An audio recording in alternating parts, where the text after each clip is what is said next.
Thank you, and welcome everybody. It's wonderful to be back here and have an opportunity to have a whole hour to, well, not interrogate, to have a wonderful conversation with a sitting minister. And there will be an opportunity too for questions from the floor, which is just terrific.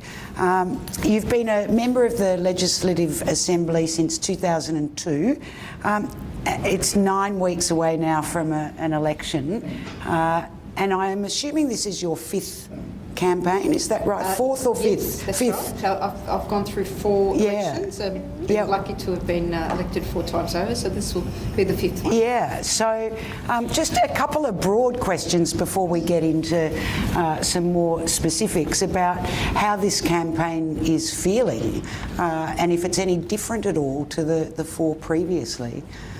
I think what's important for us to reflect on that there's big questions of trust of politicians generally now that have been built up over a period of time, and I think that politicians need to be more acutely aware of the commitments that are made on behalf of their parties, especially in an election period, and what they actually deliver if they get the privilege of being elected. And that's something that's not lost on our government. We talk a lot about having committed certain things at the last election and then delivering on those. Now, for most people, you could probably say, well, that's a no-brainer. That's what you ought to be doing. But surprisingly, there is a perception out there from many in the community that it doesn't always end up that way. So we make a big issue of that as a government, just to remind people about those commitments and actually just getting on and delivering on those. And that's really about rebuilding trust in the community, and ultimately people want to know that you've got their interests at heart and you'll do and take full advantage of the 4 years. I mean, they're 4 precious years. Every day is precious, and every day can't be, it's got to be maximised in terms of the outcomes for community. The trust is so low at the moment. I mean, I was something on the radio this morning, a survey about, politicians have sunk lower down the ladder now than ever before. We've obviously had the shenanigans in Canberra with another change of Prime Minister. Does it all, does it all seep into one pool of just untrustworthy politicians? And that's the challenge. I mean, how are we different? How do we distinguish ourselves as a government? And that's why we were very strong and vocal in the commitments that we did make, understanding what it was that we could deliver, being reasonable but certainly ambitious, and then getting on and ticking those off. People may not remember now because it's 3.5 years later, but in our very first budget, I think I'm correct to say that big effort was made to actually tick off on every single election commitment in that very, very first budget. Either projects that would be funded and actually delivered in that financial year, or at least started so that people could see that these people are serious and they'll get it done. But we've got to keep building on that, of course. No one ought to feel that we can relax. People expect more, and why shouldn't they expect more? Scott Morrison cancelled the COAG meeting. Does that have an effect on local government? Oh, look, I think when the best outcomes, you get the best outcomes when all 3 levels of government understand each other, collaborate and complement each other. It is always reflected that local governments are closer to where local issues are, and I'm certainly not discounting that. Absolutely, there is a really important role for local government. In the complex and often complicated 3 levels of government that we have, and who's responsible for who, often very big gaps can form, and ultimately it's people at the local level that can often fall through those gaps when you actually don't have a cooperative, collaborative approach, so that whether it's health or education and the like, you've got all 3 levels of government that have a role in that. and the closer that we can all move towards a tighter relationship that's ongoing, so we actually build on things into the longer term, the better off our communities will be. That's one of the objectives of the suburban development portfolio. It's a portfolio that was the first time that we've had a suburban development portfolio at state government level that builds on the very, very successful regional development portfolio that's existed now for a number of years at a federal level, but also at a state level. What is the most specific thing you outline, in fact, on what it is you do in that portfolio is bringing the three levels together? So does a change of Prime Minister make a difference? Look, there seems to be an assessment thus far that what has actually changed, and I don't think that we can actually detect that there's been much change at all, other than that one Prime Minister was removed fairly unceremoniously, and the federal government is still not able to explain what happened. And that is a real symptom of the problems that we've got at the federal level, where the internal dynamics of a given political party consume and erode the effort and the outward-facing considerations that need to be made by governments that lose their way, governments that need to understand what is their relationship with the external community and what do people expect of them. They're not the only government that's ever lost their way on that front, but I can't see that there's been any real change just by the fact that there's been a change in leadership at the top. Well, we will watch that space. Let's move now to your specific portfolio, and we'll start with climate change and the financial burden on local councils, particularly trying to deal with climate change. There was a Senate inquiry report released last month into the impacts of climate change, and I've got a specific question here that was sent into the VLGA from the Basque Coast, and it says, climate change is affecting all aspects of our lives and we must tackle it seriously. We have heard from our coastal communities that are under threat from rising sea levels and associated erosion. Many councils, particularly rural shire councils in the coastal areas, simply don't have the money to do the required major civil engineering works like levees. They also need assistance in land management and other smaller scale projects. What will you do to assist councils to ensure they're adequately funded to implement climate change adaptation measures? I mean, that is a fantastic question, obviously, and it's got a lot packed into it. But it really just demonstrates how confronting the climate change challenge is for all levels of government, no less local governments, and particularly regional councils that are really seeing the extremes of weather changes, impacts on their communities. What's really important, of course, is to be able to set a very clear agenda. What is fundamentally important, of course, is that communities actually have a government that has a clear vision for in terms of climate change. And so we've been, in a broad sense, in a vision sense, we've said that we would get to carbon neutral, if you like, net zero emissions by 2050, and that we would implement a series of 5-yearly targets and plans to actually achieve that, because you can come up with a great target that you need to achieve in 30 years' time, but what do you do in the meantime to actually get yourself there? So we've got an expert panel that's been established. They've been working very diligently to come up with recommendations to government by early next year for those next 5-yearly plans. But the question really in terms of local government and what do we actually need to do and acknowledge right now, in a very, very broad sense, we need to acknowledge that the whole question of resilience of governments are really coming into play here. How resilient are our local governments to be able to deal with the economic impacts, let alone the social impacts of climate change? So you only need one drought and it wipes out potentially the rate base of a local government. And to recover from that, can be very, very difficult. And understanding, and I think the way the planning that we need to do as a state government actually needs to go to that very question of resilience. When you deal with the questions of resilience, not just of local governments, but also of state governments, we then start to get a better understanding of where financial assistance, how it needs to be targeted.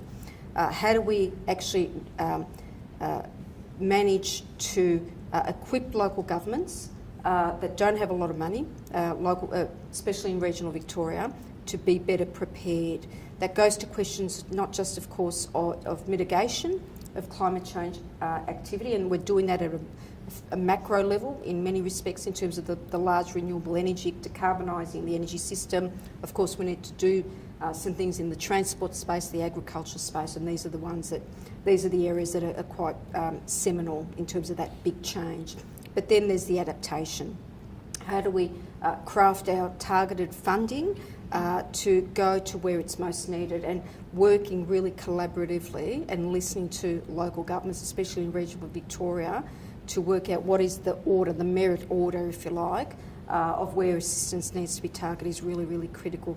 I won't let the federal government off the hook here. Absolutely, this is something that needs an all-in effort, and I hope one day or another we'll get some recalibration of federal politics that is on the right track to be able to understand that they play a critical role in helping local governments deal with the adaptation questions and the resilience so that they can be more sustainable against the impacts of climate change. How do you determine, though, that merit, that order, so that it's not just always simply responding to disasters, but keeping on, well, not on top of? I don't think any government is on top of it. How do you work through that merit list? Well, the merit list is going to look different, I think, for different communities, different local communities. So coastal communities will have a particular set of challenges. You will have communities that are in areas of greater vegetation that are more high risk in terms of fire. You will have local government areas and communities that are more impacted by drought. So we need to make sure that when a state government sets about, determining its adaptation plans and the funds that are needed to help respond and implement adaptation plans, that it is responsive to those localised needs. So it's not a one-size-fit-all, it's not a cookie-cutter approach. But we also need to understand what are the areas that are of greater urgency, the areas that if you don't do something sooner will become urgent, and hopefully we can delay the impact of climate change. Doing that at a localised level, whilst at the same time doing that really heavy, very hard work at a macro level, which is about that broader decarbonisation of a whole range of industries that we need to do, we desperately need to get across if we've got a hope of keeping temperature rises below 2 degrees, which is what we've committed to under the Paris Accord. I know there's a lack of clarity even around legal issues, isn't there, with potential destruction, from climate change. And I mean, everyone here knows, everybody in the state knows, in the country knows about, it's not the state government, it's the local government, and vice versa, these blurry areas. But the legal challenges, the potential legal challenges where councils are wanting to protect communities from climate change and simply can't afford to, sometimes because of laws put there by state.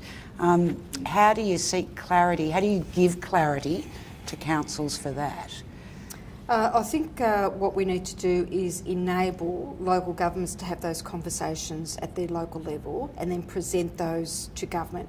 So, for example, the opportunities that we have been giving local communities across regional Victoria and now more recently across metropolitan Melbourne is through regional forums.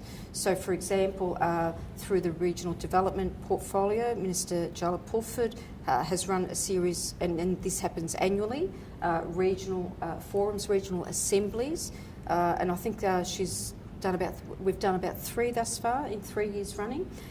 We've just finished our second round across metropolitan Melbourne, and what we've done is basically establish partnerships that represent particular economic regions across metropolitan Melbourne, for example, and they work to determine the priorities for their region. So that means that they need to actually have the conversations with a range of local governments, not just individual local governments, communities, businesses, and doing it at a broader regional level means that you can actually start to have those more strategic bird's eye view of the challenges that are confronting you and the opportunities for tackling those challenges. Many of those are climate change related, absolutely. Many of those come through regional Victoria, and for example, regional Victoria have got a wealth of fantastic local communities that come together and determine, well, what is it that we can do to actually, for example, transition to renewable energy? How do we actually empower ourselves to get things done and do something about carbon emissions in that light of those challenges and those weather events that are so furious and very, very extreme. So getting them to do that is absolutely important. That democratisation is so vital if we're actually got the opportunity to get this right.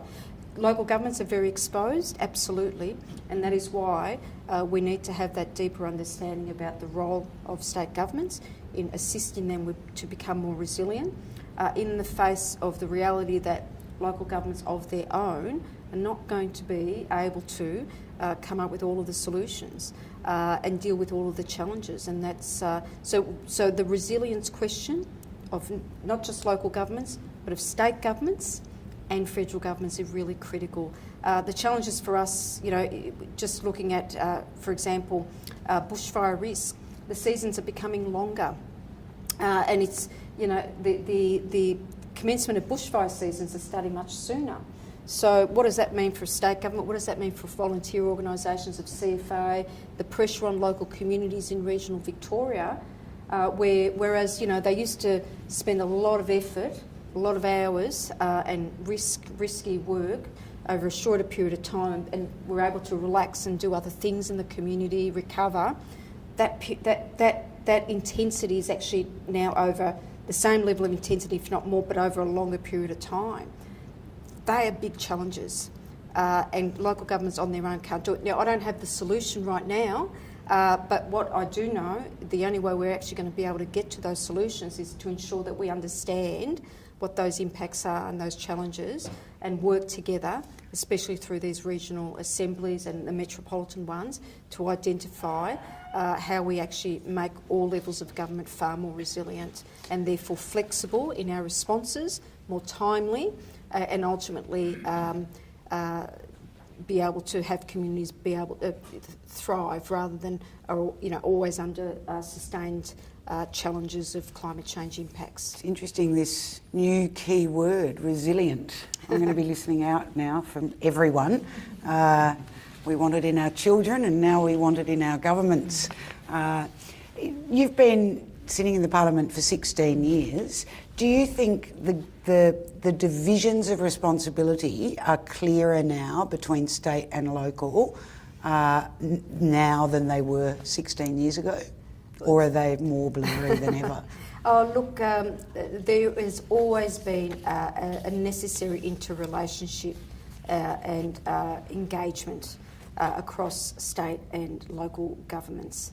I think they are going to be even more important as we get into, as we see that the stopping and starting of investment into new infrastructure, into service delivery, really means that we've just kept falling behind and behind as our state grows larger. And we've got to do things differently. Now, that's not an easy thing for us to identify what does that mean, but where we've started as a government is to establish those metropolitan partnerships that look more towards a strategic, broader engagement, so that we're actually more strategic in how we invest, how we identify those projects and those services, and where they need to go so that they're better shared. And I say that because there is never going to ever be enough money in any individual level of government to be able to satisfy all those needs. So we all have to act smarter, and we all have to put, to an extent, vanity aside and ownership aside for the sake of getting better outcomes. So when we're better joined up, more clearly identifying what those big strategic decisions that need to be made in terms of where precious dollars have to go, in terms of and sharing the resources in a broader catchment, I think we then start to better respond to the growth in need and demand. And people deserve to have better services. People deserve to have better infrastructure, absolutely. And for us to be falling behind is something that's absolutely unacceptable. And that is why the big vision projects are so crucial.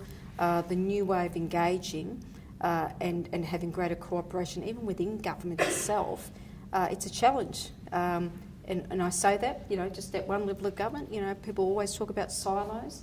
They are easy to develop up because everyone's got their own work to do and you just need to get it done, And that's not a criticism of the way that we operate, but it can be done better. Another specific question sent in for you. There are many regulatory barriers for local initiatives designed to combat climate change. One example is virtual net metering, where local grid networks can supply electricity through solar, wind and other natural resources. What is the government prepared to do to facilitate community-based power generation and distribution? That's a gem of a question, and it's a gem of a question because people are making things happen in regional communities, especially not just regional communities, I want to say, but in local communities, especially those that are on the smaller side. They're doing some fantastic things and showing great leadership in terms of tackling climate change. Now, the virtual net metering issue, yes, there are a lot of regulatory barriers because our whole energy system was established to suit a particular form of energy creation, delivery, and consumption. So our whole poles and wires, our whole infrastructure, our transmission networks were all built around the original sources of power, and that was, coal, and that happened to be in the Latrobe Valley for Victoria, and we built a fantastic economy on the back of that, and I think that's something that we should never lose sight of. But anyway, having said that, so all of that has been built up in that way with large generators situated where the particular resources were, and we know in Victoria it was around the Latrobe Valley. That is changing and changing rapidly whether people like it or not. These generation sources, and the actual natural resources are going to be relied on less and less as these existing generators reach their end of life and they close down, and the investment community globally have said they're not going to be investing anymore in new coal-fired generation. So what is it that we need to do to prepare ourselves to a very, very different system? A system where you're going to have a lot more smaller generation points. You've got people's solar panels on roofs, which people have got their own generators, more distributed, and people really do want to take control back of not just how their energy is created, and they want it cleaner, but how it's actually shared. The virtual net metering is something that our regulations at the moment right across the national electricity market are not fit for a modern purpose. We've been rallying and we've been arguing really fervently as a state that we need the rule makers that are at a national level that everyone is responsible for to move more quickly to change the rules to free up communities to be able to make energy themselves and share it. And at the moment it is very, very difficult. We funded a number of virtual power plants across regional Victoria. There are some also in metropolitan Melbourne, and the demonstration of those will tell us a lot about what specifically we need to do in terms of regulatory changes to free this up so that communities can start doing more for themselves. And I'm really excited by that prospect. Is this an area where we might expect announcements in the coming weeks, or...? Well, we've already made some significant announcements. People will be very familiar with it's probably the biggest announcement in small-scale solar generation in the whole country, which is about the solar on roofs or solar hot water systems. There was another announcement that came soon after that about battery technologies, and battery technologies are coupled with renewable energy technologies are really going to help crack open and really free up communities to be able to do that generation, be able to store it, use it when they need it, and share it. And that is ultimately, where I'd like to see our system works. Yes, we need the big generators, but we also need these precinct level virtual power plants. So in that announcement, just to unpack that, 10,000 batteries that we'd be rolling out, only if we're re-elected, of course, so we have to get elected to roll that out. Some of the rollout of that will be doing more in terms of that virtual power plant demonstration. But a number of those projects are already funded and out there, and we're going to, if we're returned, we're going to be getting the learnings from that. And what I want to be able to do is, once we've got the learnings from those demonstration projects, freeing that up so that we can actually have those rolled out to those communities that want it. I do want to ask you about the federal government recently separated the portfolios of energy and environment. Are there any advantages in that you can see? None whatsoever, except that it's allowed the federal government to articulate that the only thing they're interested in is reducing power prices. Well, guess what? The jury's in on that. It's been in for years that the best way you can actually help with people's energy prices is to actually build more generation. The cheapest form of new generation that you can build happens to be renewable energy. And they've got an antipathy to that. So having separated out environment, which includes the climate change part of it, they've absolutely relegated that to a corner of the room that they don't want to talk about and they don't want to shed any light on. So for them to be able to say, seriously, that they're going to bring prices down, I'm really wondering how they're going to achieve that, because I go out into the communities every day and people understand this. They understand that the energy mix has got to change. They understand that intellectually, they understand that emotionally, and they just need a federal government that actually gets on and does it. To have separated them out is very much a signal of how dire our federal leadership is in this area. The two things have to happen together. They can happen together. You can reduce your emissions and you can reduce your prices. In fact, reducing your emissions through new generation renewables will help to reduce your prices, and that's the reality of it. I'm now getting a sense of why you were such a thorn in the side during the NEG negotiations, which ended up being a lot of wasted energy on everyone's part, I suppose. Yes, I think it was the fourth plan in 4 years, and we've still got nothing to show for it, unfortunately. Another question sent in, this one's more on the waste and recycling. I think. The recent report by the Victorian Auditor General's Office identified the landfill levy and the associated sustainability fund is sitting at $1.7 billion. The report also identified poor governance of the fund's advisory committee and lack of evaluation of funded projects. Most worryingly, only 39% of the completed projects met their funding objectives. Given councils are collecting a landfill levy from ratepayers that contribute to this fund, how can councils more effectively access this fund without the red tape so they can effectively tackle waste and recycling initiatives at local and regional levels? And I've heard local governments, advocate on this very question now for quite some time. What I will say, in terms of the Auditor General's report, our government has accepted all of the recommendations, and in fact, we've already started to implement those changes. That's absolutely important. I will say, in our defence, as this government, on behalf of this government, is that we're actually spending far more now than any other previous government has in the history of the existence of the municipal levy. Now, we've committed about $600 million over the forward estimates, compared to, I'll just have to have a quick look at my notes, but like $15 million under the previous government. So is it any wonder that you've had this massive build-up of the money sitting in some funds?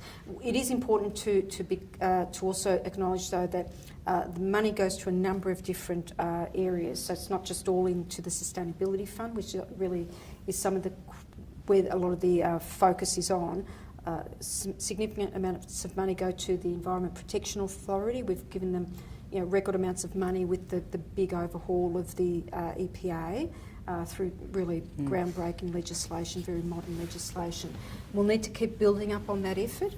Now, we have indicated in terms of a recycling action plan that I released about, I think, 3 months ago, which brought together a number of critical challenges with some immediate responses from government and some more medium-term ones in terms of the impacts of the Chinese government's policy on reducing,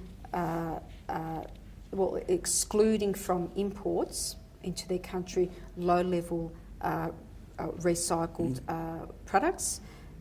How can you blame a country that has got a huge population struggling with its own waste issues, and we can understand that. So we put some immediate funds to assist local governments to be able to renegotiate their contracts with curbside recyclers, because many of them were on the brink of pulling the pin in terms of their contracts, and we wanted to make sure that curbside recycling could continue. Now, that's been a very hard pill for local governments to swallow. For many of them, it's meant rate increases, and I accept that. With the recycling action plan that was released subsequent to that, we set more medium and longer term actions that require ongoing funding. One of the actions that we indicated we would do is to do a review into the municipal landfill levy in the next term of government if we're re-elected. I don't think it's a commitment that the opposition have made, but certainly it's a commitment that we've made.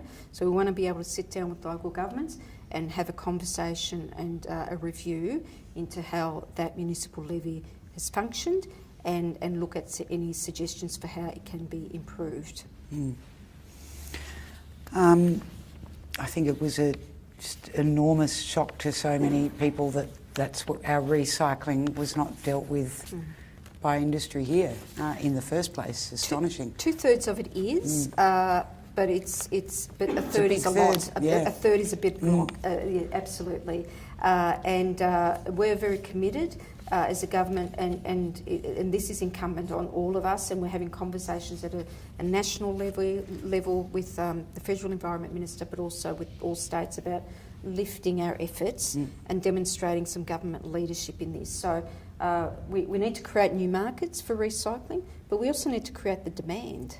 So if you can create you can create recycled products, but where's the demand if people aren't going to want to buy it? So what we said in that action plan is that our government would show leadership in this and develop up targets for procurement of recycled materials or services, products, by each department or agency. So we're going to be working through that into next year, hopefully if we get the opportunity to do that, so that we're actually starting to help drive the demand, and that will help to create some new markets with some additional investment going into it too.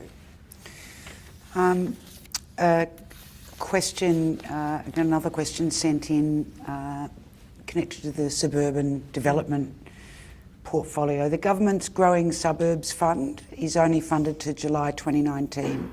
what is the government's commitment to supporting our growing suburbs, particularly for much needed community infrastructure to support livability?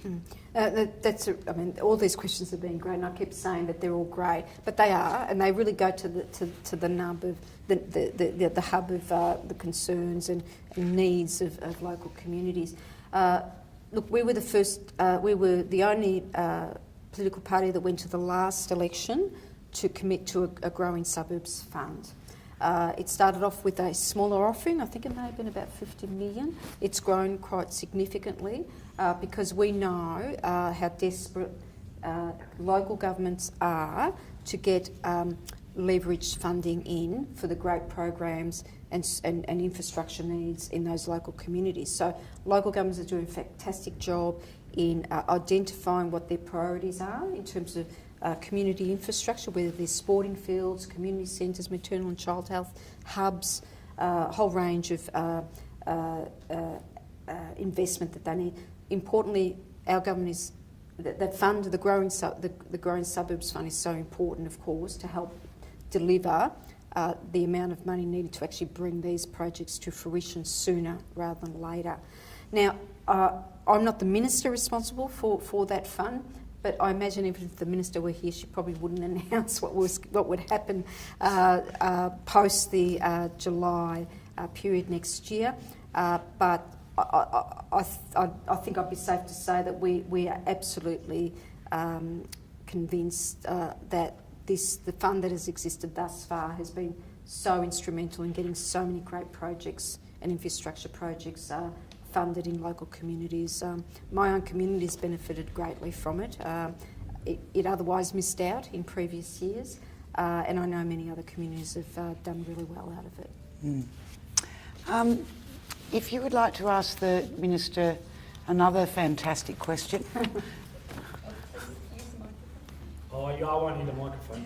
No, because they're recording, so... I didn't sign any paperwork to say it's all right. It doesn't matter. Minister, you're well aware that the City of Wyndham is right at the forefront of waste to energy. We recently sent our Mayor with a couple of our council officers on a 3-week tour of facilities in Europe. We believe that we're at the cutting edge of looking at this, and we've been working reasonably closely with you guys in the state government, and I must congratulate you on your foresight in actually getting Caesar Mellon, the Upper House member of Metropolitan West, to actually run some forums and that. And can you just throw some light on where the government, what the thoughts are of the government on energy to waste? Because just digging holes and burying this stuff just really isn't going to cut it into the future. So maybe you could just throw us a little bit of light on that. Thank you very much, Henry. And absolutely, I mean, Caesar Mellon, the Upper House member for Western Metro, did a really great job in doing those consultations in the western part of Melbourne, because people know, of course, that the western part of Melbourne takes most of the rest of the state's waste. And it certainly is a big issue for them.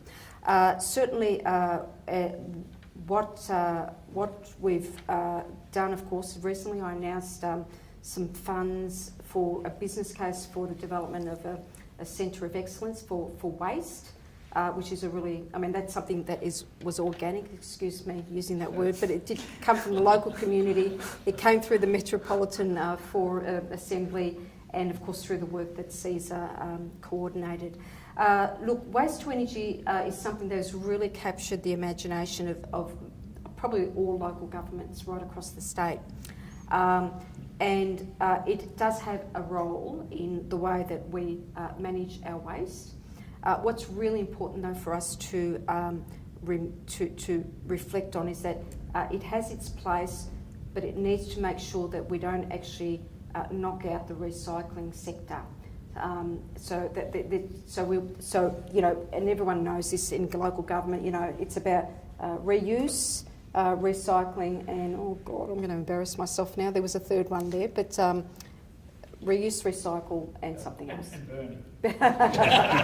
Well, actually, reduce. No, it's reduce. Reduce, yeah. Sorry, you've got to reduce your consumption. Reuse and recycle. Sorry about that. So, that's right. But importantly, we are trying to make resilient our recycling sector. No, absolutely, because we know. We can all be frank, and I've said this out there publicly too, that, our recycling sector is just not as resilient as what it needs to be, and we need to assist that. So we need to do that. So at the right place, waste to energy is going to be really important, because there will always be, I think, that little element of waste that you just can't recycle. So what do you do with it? Waste to energy can help with that at the right point. We want to try to reduce as much waste that goes to landfill as possible, and that means that we need to lift the effort, certainly at the recycling end, make sure that is resilient and robust, and we actually also help to educate people and give people the tools to really value more recycled products. People do want to do the right thing out there, especially since the War on Waste program by the ABC.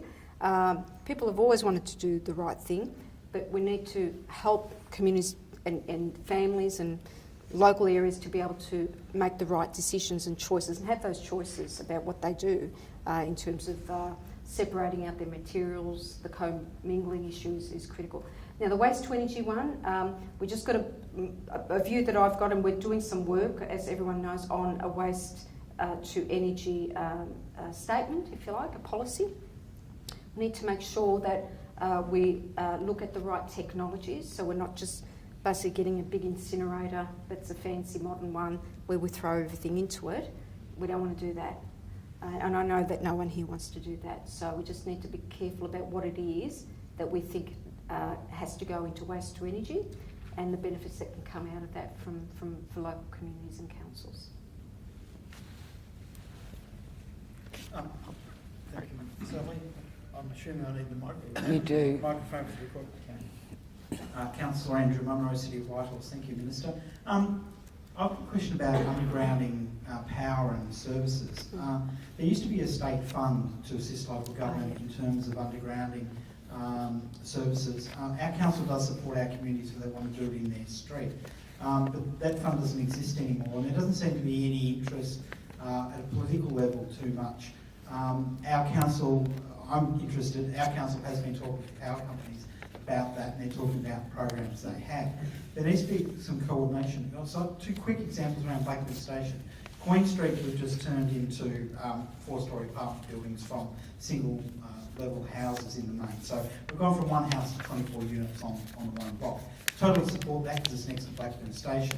But there was an opportunity lost where we could have undergrounded all the services and planted decent sized trees up that boulevard and given some amenity instead of the power lines and substations on poles.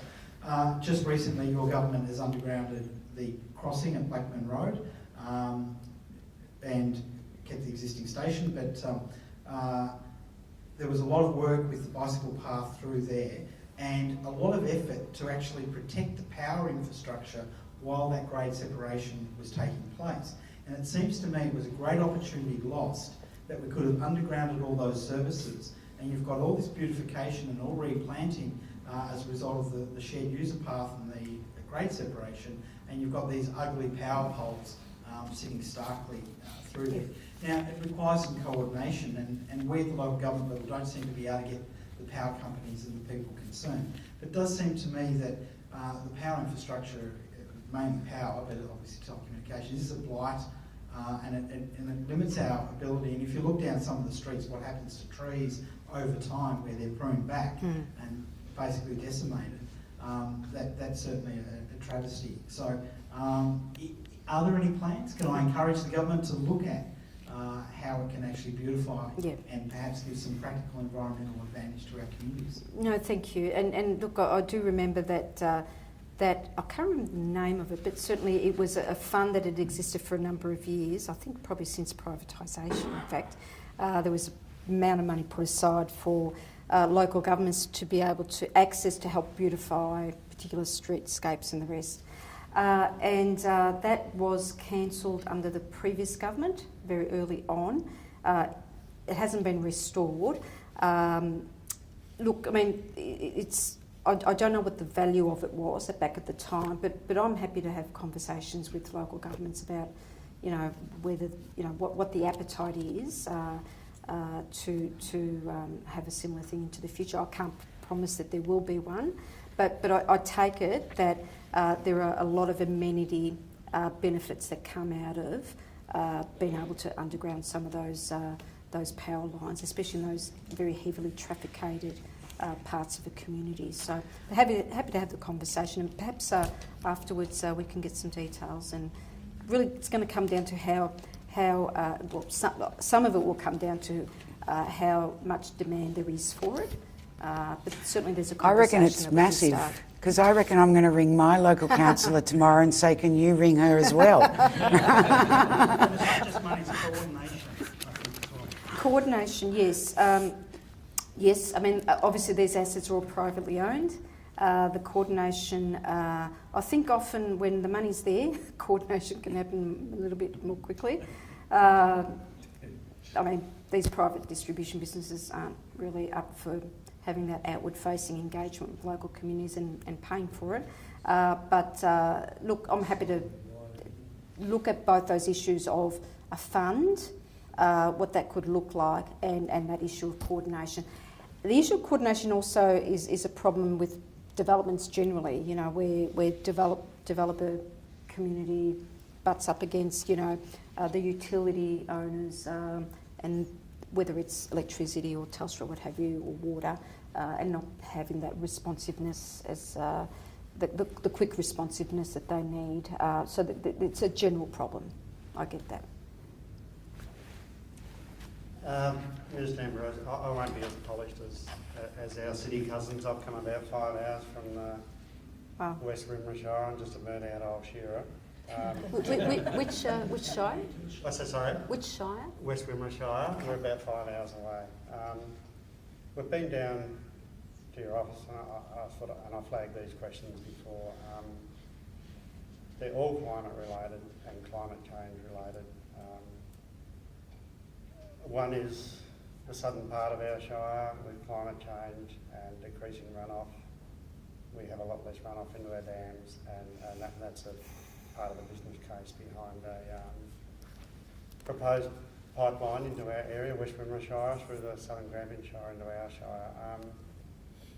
That's a business case that we won't get answers on for a week or so I'm maybe a week early, but I'm a strong lobbyer for some environmental water along that pipeline to the 67 priority wetlands that the CMA have identified along that. It's very similar to the Wimmera Valley pipeline, where 1,000 metres a year are put into high priority wetlands that climate change and things like that have meant they need water. We have a lot of... I'm going to have to get you to ask a question, probably to direct a question, because we've got quite a few people that still want to ask. I flagged 3 questions. One was, does the Victorian Government support the allocation of environmental water to significant wetlands from the proposed West Wimmera pipeline? This would follow on from excess of similar allocation to the Wimmera Valley pipeline. The second one was, last year the Victorian Government released a new water plan, and congratulate you on that, I was involved in that. Some of the dialogue surrounding that plan was the creation of a Wetland Centre of Excellence, and the suggested location was the Arthur Rylah Institute in Melbourne. We are saying we have got NBN and we have 25% of Victoria's wetlands. It's a virtual centre. We'd love a couple of scientists or a staff to investigate the effect of climate change on our wetlands and our flora and fauna. We have birds like Japanese snipe, curlew sandpiper that are under international migratory conventions. Okay, third part. Third one, sorry. We've come a long way. Together with climate change and drought, we have a lot more movement of grain and fodder along our main arterial roads. We have 3,000 kilometres of local roads. We have about 700k of arterial roads. We have a growing problem with weeds like Cape Tulip, Bathurst burr, African lovegrass, and many others that a byproduct of drought is so much more freight of grain and product is travelling along their roads. And my question is that we would like a reinstatement of pest and plant officers to deal specifically with this problem like we had sort of 20 years ago. It's badly neglected. The weeds are starting to spread from Vic Road and main arterial roads on the farmlands and in the state parks and forests. Okay, let's throw it to the Minister. Thank you very much. And you have come a long way, so welcome. Yeah. Thank you so much. And if I start just with the last one, look, I had that idea sort of brought to my attention a few months ago too from one individual, but I understand, and it's actually, I mean, the way you've put it is quite eloquent in terms of, well, you've got this drought, you've got increase in weeds, which is a byproduct of it. How are we going to address that?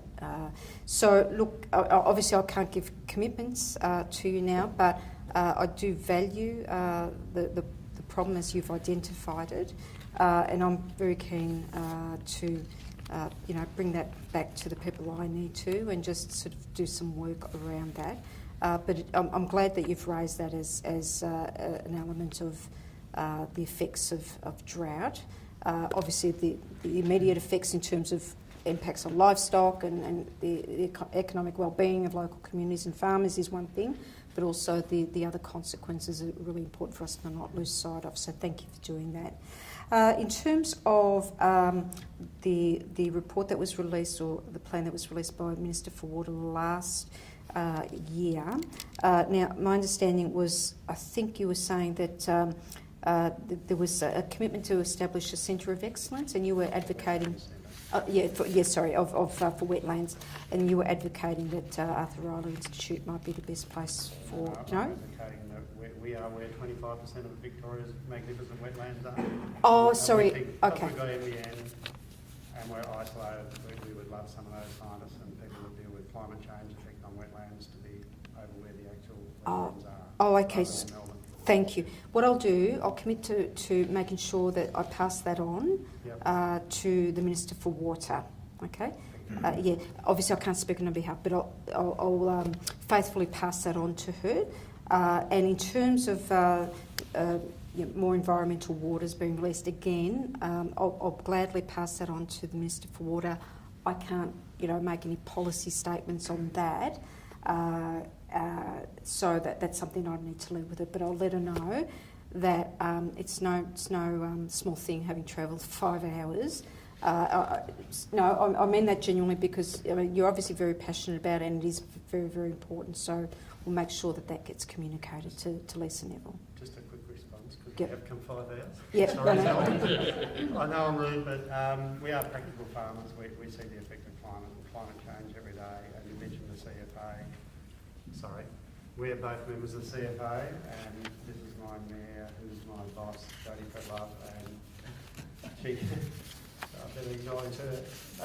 She experienced a bushfire in her last year, so we do live day to day with the vagaries and the effects of climate change. Thank you. Thank you. And it's a strong case, at least on the surface, for that Wimmera, for the wetlands, the scientists and so on, that you having people actually where the wetlands are.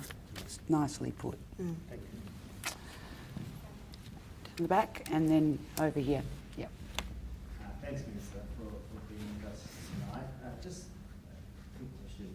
I suppose I'll give a bit of background in terms of 20% of Australia's greenhouse gas is contributed from the energy produced in buildings such as these, and 40% of landfill is actually from construction in general. So the question is, if the ALP is re-elected in November, will it commit to strengthening sustainability requirements for the building environment by reviewing and improving current standards and their enforceability as outlined in Action 80 of Plan Melbourne? Yeah. Thank you. Look, we thank you for the question. There were a number of things that we've developed up in terms of the architecture for us to be able to get to lower consumption of energy. I myself released the Energy Efficiency and Productivity Strategy, I think in 2016, and there are a number of actions that we're working our way through in terms of funding and rolling out. Some of those included doing more in terms of the standards, regulated standards, whether it's commercial buildings or residential buildings. And just recently through Parliament, we were successful in passing the residential tenancies legislation, which included some stronger provisions, head of power, to do more in terms of setting minimum standards at residential level, granted. The Plan Melbourne refresh is very strong, absolutely, with respect to those areas where there's going to be really, and using areas, say for example the Fisherman's Bend precinct and the rest, is really shining a spotlight on exemplars, being exemplars of sustainability, and that includes, of course, the energy efficiency of buildings is a critical point. Now, in terms of whether we're going to be making any announcements between now and the end of the year, I can't shed any light on that. I'm not at liberty to do that, but I can reassure you that we've set ourselves up some very strong challenges and quite a strong ambition, and that if we are re-elected, we are going to be continuing to ensure that the frameworks that we've got in place are actually acted on through the various programs and infrastructure builds and the rest that we will invest into the future. So I'm very committed, just at the level of the Energy Efficiency and Productivity Strategy, for us to do some very significant things in terms of the built environment and minimum standards. And that's something that, of course, will evolve over a period of time. But our commitment is absolutely there.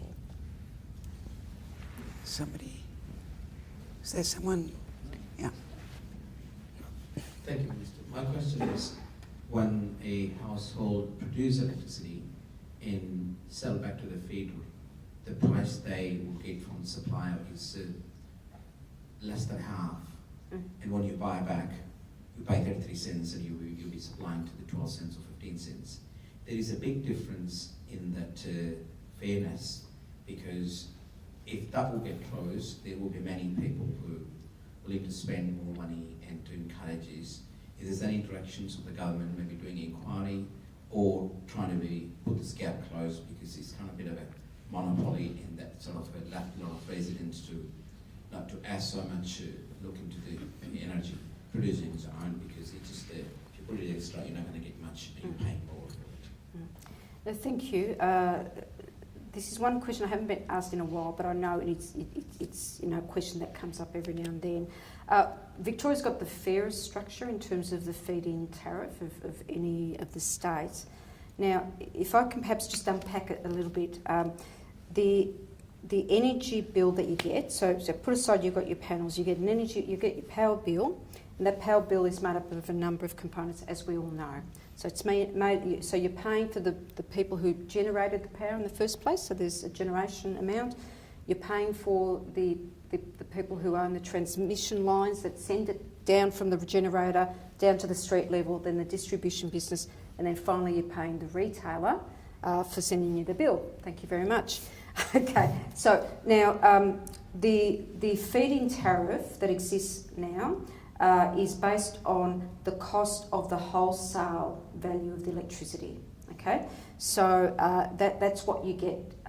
That's what you get paid for. So if you were to get paid for a retail component, well, you're not a retailer, so you shouldn't get that. You're not distributing. You don't own a distribution network or transmission network, so you shouldn't get it. So when you look at it in terms of electron, in terms of the wholesale value of it going into the grid, you're effectively getting a similar price, and I'm not saying it's an exact price, but similar price to what a large generator gets, sending it into the grid. So that's the rationale behind it. Can I say, though, this is going to become less and less an area of focus for people as we have more batteries installed Because when you've got more batteries installed in your home or in your precinct, any excess power that you use, rather than sending it out into the grid at whatever that price is, you put it in your battery and you save it for when you need it at a different time of the day. So things are moving very, very rapidly. Our focus, when we came into government, I set up a review into the feed-in tariffs, and that's where we got some better feed-in tariffs in terms of a social. We had a sort of an environmental value attached to the tariff, and we also said that if you're feeding back electricity during the critical peak times of the day during summer periods, the value of your electricity will be more. So your tariff actually during that period is actually going to be more because that's when you need it most, and so you should get an extra value because the wholesale value from a generator is actually more during those critical peak periods. But the focus has to be on the battery side of it, the storage side, and sharing it at a precinct level. That's where there's going to be a lot of rapid change. And also when electric vehicles come, any excess power that you create, you'll want to put in your electric car as a storage device too. So you can see how things are moving really, really rapidly. I think we've got time for one more. Minister, thanks for your time tonight. And I think the government generally, in terms of the policy area around climate change, has done some incredible work with the different acts and things that have been put in place. But I think inevitably a lot of the onus of implementation is going to fall on local government shoulders. And one of the things, I recently saw a summary report of the Delwood survey on climate change governance across 10 governance issues, and it seemed to me that across those issues, across the board of local government areas, we're not performing that well. My own council of Bass Coast did well on 3 out of 10, which is actually good, I think, when you compare it to a number. It seems to me that we need a bigger focus in this area, and we have municipal inspectorates that are running around looking at different aspects of how councils operate. This is a fundamental area. I guess what I'm looking for is whether in fact we'll go forward with more monitoring of these areas of governance. But in particular, I think what we need is specialist resources. I don't think it'll be efficient for us all to have our own specialist, whether in fact we can pool those specialist resources and make those available to local governments to really lift their game in a lot of these areas of governance and certainly the implementation of climate change actions. That's a really, that's a really good idea. I mean, it's a fair observation too. Expertise is difficult when, if you potentially band together a group of municipalities, you've got a greater opportunity to be able to buy in that expertise, which is always an option, of course, but I'm keen to interrogate further that report from my department to see, well, what are the lessons there for us? What does that mean? I mean, we've got that information. How is it that we may be able to incentivise local governments perhaps to come together and have it as a key focus? A lot of local governments don't have it as a key focus. Some do. Some have it as an important focus. So, but it's incumbent on us, of course, to help facilitate those conversations and look at where we can identify the opportunities to give you greater leverage. Greater appetite and focus on that as an area of importance for your area, but also equip you with the means to be able to make the changes that your community wants to make. So happy to take that away, take that back to my department and work on the responses to that survey. It's been a fascinating conversation, Minister, and just before I thank you and give everyone else an opportunity to thank you, just to flag the 4th event in this series with the VLGA. There's so far been 3 government ministers that have come along and spoken to their portfolio areas. The next event will be the other side, and the Shadow Minister for Planning, Equity and Public Transport, David Davis, and the Shadow Minister for Local Government and Finance, David Morris. And that will be here at Pitcher Partners on Thursday, the 11th of October, from 6 p.m. So bookings are essential. So just to let you know that that is coming up. And I was going to crack a joke about women in the Liberal Party, but the problem is not women, you just need to be called David. But I think that would be, I don't know, is that a little bit uncool? There are more Davids on the front bench. No, we won't. You didn't go there, so we won't. They're not.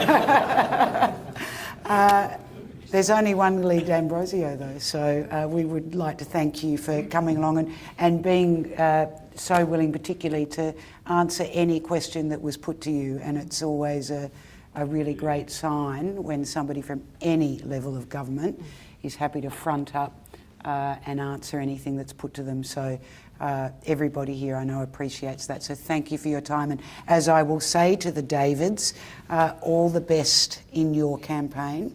And thank you again for coming tonight. Thanks very much.